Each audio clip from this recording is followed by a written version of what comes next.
somebody is being grounded because so many times he came home after school empty-handed, no books in his backpacks.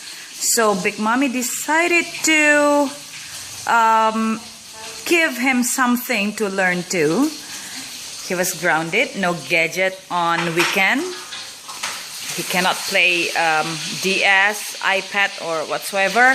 And then he decided to keep himself busy since yesterday, Friday. He decided to be so busy in the kitchen. And now, I hope he doesn't make any mess in the kitchen. He teams up with Eha. That's Mbak Eha, the best nanny in the world. Can you do it, Xiao? What do you cook? Fish. Fish. What kind of fish? Catfish?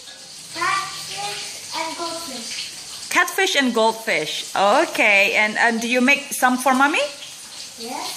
Special for mommy? Yes. And sayur mayur. Sayur mayur, vegetables. There? Okay. Thank you, son.